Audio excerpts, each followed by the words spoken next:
here to do something thing. Okay, let's move on. Where are those trucks? We're right here. Whatever it is, we're here for it. Yep, still here. And this is how the finished coaches look. Now, once again, I know they're pretty short, but this was so, you know, if I wanted to, I could have a 2019 engine like Rebecca pull them. Like, of course, one of the ones with the Trackmaster coupling. Of course, she wouldn't work with the magnet car, but she'd look, you know, still look pretty good with it, aside from the height. Okay. So, yeah. Anyway, Let's see here. I gotta find where is one of the engine spawners. Because today, on my YouTube channel, and this is the first time ever I am actually recording with this software, so this is very new to me. Hi guys. My name is...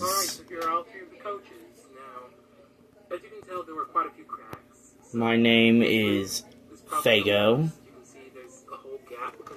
Welcome. Welcome to the Fago YouTube channel. Today, we will be telling the story of an engine named Bluebell. Now, disclaimer, this is a Thomas & Friends ghost story slash, well, not necessarily a ghost story, but a Thomas & Friends train story, so here we go. Okay, so we gotta do all this, do all these customizations before we start.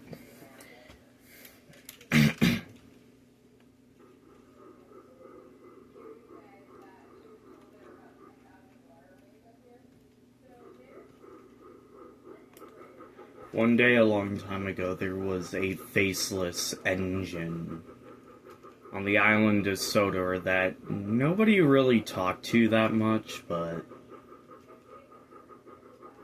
there were reasons for why nobody talked to this engine. Some people believed this engine had a curse. Some people believed this engine was just not fit enough to pull trains, but it was a hybrid locomotive that no other railroad company had ever made before.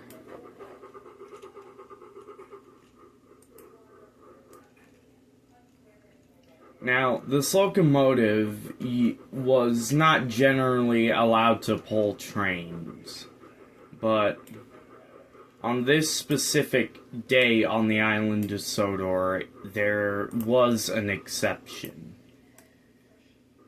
Because Thomas was late to the junction, and there were no other tank engines around, considering that this locomotive was one of the main shunters of the Great Western Railroad of her time. She was tasked by the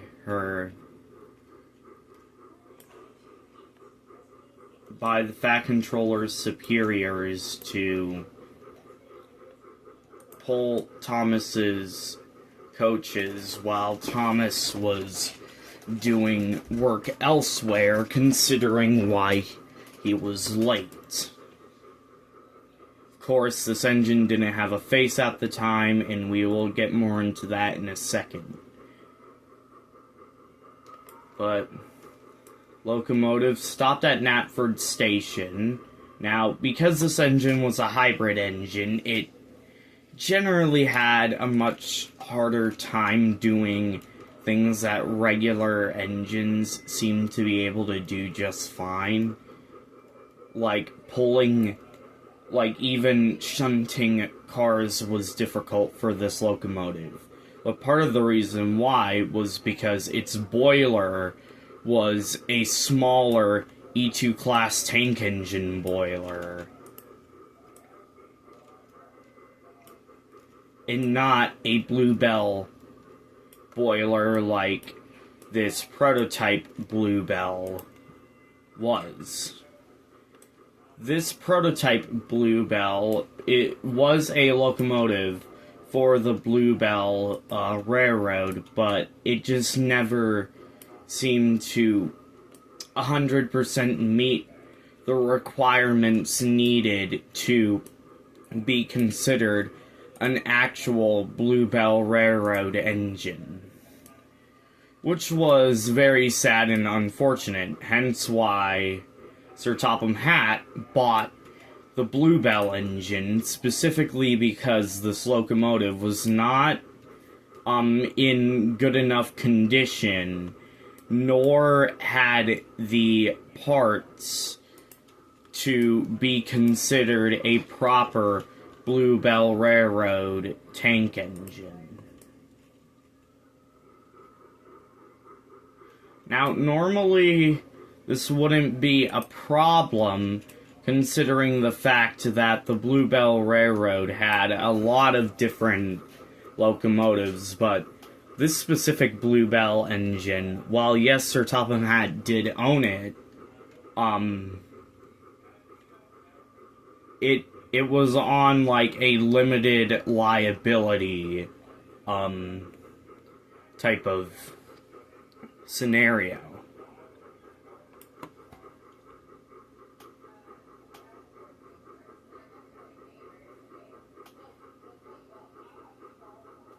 Of course, just like any tank engine, this engine had 6 small wheels. But this locomotive did not steam as good as Thomas. So it was kind of late to the train station that it was supposed to stop at.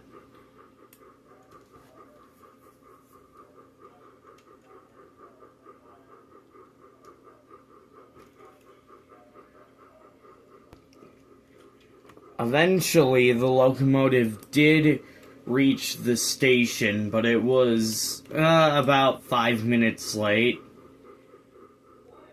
Dryaw Station was the main station because the locomotive was operating on Thomas's branch line while Thomas was away.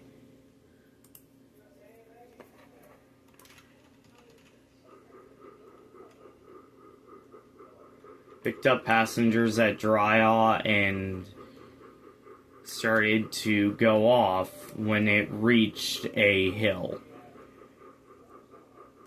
Now, as for this locomotive, it was up to code, but something broke, and it started speeding up more than its driver would normally allow it. People think the throttle might have gotten stuck in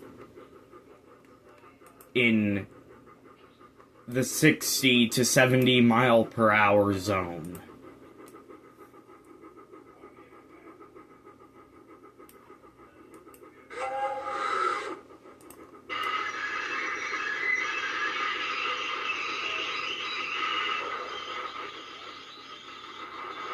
Of course, the brakes on the locomotive were not good enough to stop a locomotive with passenger cars such as these,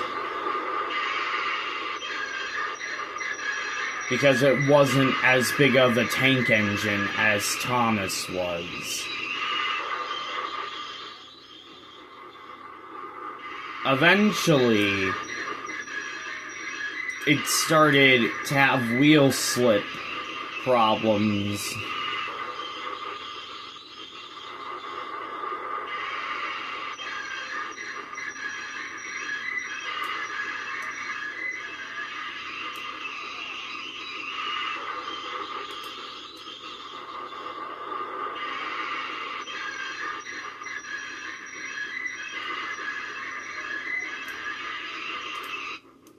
they'd shut off the brakes as to not damage them any more than they already were.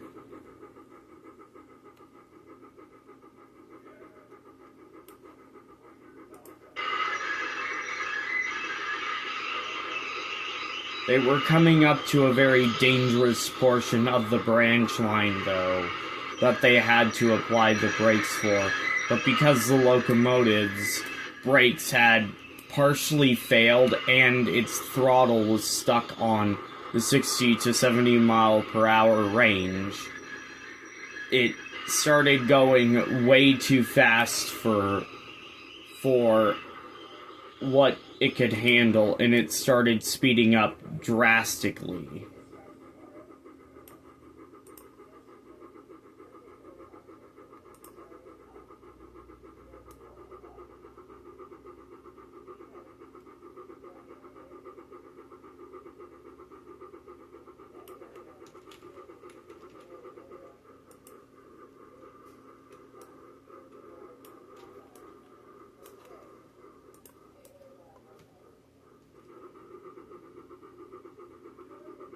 It was at this point in time where the locomotive was diverted down onto an old branch line that hadn't been used in many, many years.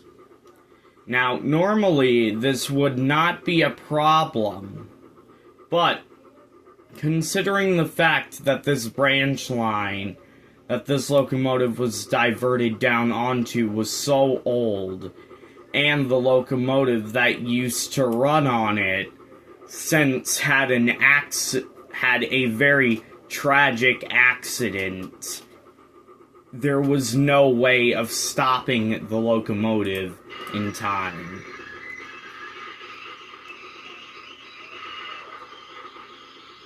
It slammed into the buffers and damaged its front and its boiler very badly. Now, the locomotive was eventually able to regain control and back out of the siding it slammed into, with people only having minor injuries, but nothing ever seemed to go right with this locomotive after this point. They dropped off Thomas's coaches at the halfway point of Thomas's branch line. Now, originally, they were on a different branch line for a small portion of time.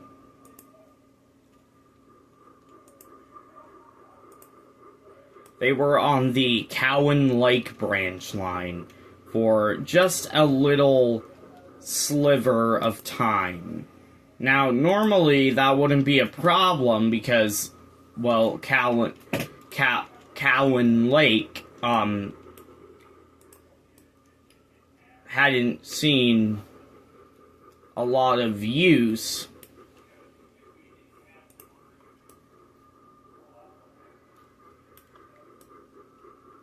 But the locomotive had to be back down onto a siding where then it could go under repairs. A couple of